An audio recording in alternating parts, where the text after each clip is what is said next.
Just finally, guys, passion. And I think this is a great one to end on for the day. I think Don's been pretty much sharing his passion for the last 50 years. And, I watch what he does when he gets up on stage in front of a live audience or in front of these cameras, and you just see that, he comes to life, and he's a pure example of what it means to not only find your passion, but to live it and make it a part of your life. The word passion basically means passing of ions. It's about what lights you up. And a lot of people get fixated with, oh, I've lost my passion, I don't know what it is, or, I don't know where to begin, or, life's gotten in the way and I'm not a kid anymore and I don't think I can do that anymore. And that's a big mistake, because the reality is that we're all kids at heart. And the truth is that the things that you naturally gravitated to just by design, just inherently as you were a kid, they're the things that naturally are your passions. And yes, they may evolve as you get older and you develop as a human being. But one of the things I realized in my 30s is that I was starting to lose touch with a lot of the things that I really enjoyed as a kid.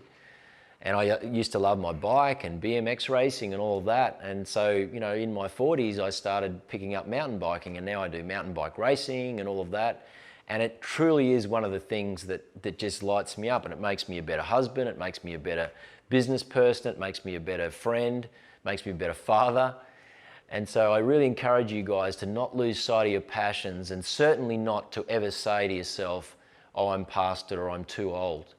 And if you're struggling to find your passion, be curious. Just start to experiment. It's never too late to try new things that might light you up, that you can really try to experiment with and try and enjoy, and you'll find that thing that really creates that spark. It's just so important. If you don't live your passion, or you don't experience your passion on a regular basis, you're going to find that your passion really becomes assured in your mind. And you need to make that passion really a must. I think Anthony touched on the importance of turning our shoulds into musts today when he was talking about empowering ourselves. We start to lose connection with life's simple pleasures if we lose our passion.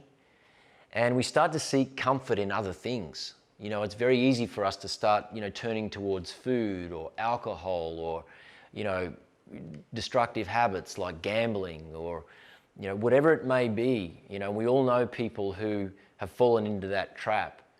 And the reality is you might enjoy, going to the races or having a gamble or whatever it may be, or enjoying a bit of a binge on fast food every once in a while. But don't let that form in your mindset your passion, because the reality is it's not. Your passion is something that really is constructive and adds value to your life long term.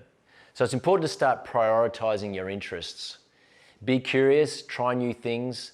And as I said, when it comes to movement and doing, the whole foods on a regular basis, the drinking the water or whatever it may be, the most important thing is that we really step into choosing a level that we can stay consistent with. So, I don't want to hear anyone saying, look, I don't have enough time.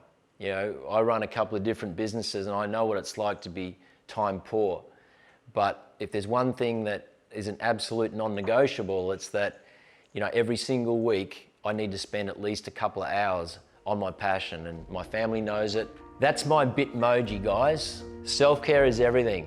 And so, it's just so important that you make that a non-negotiable for your life, no matter what you got going on.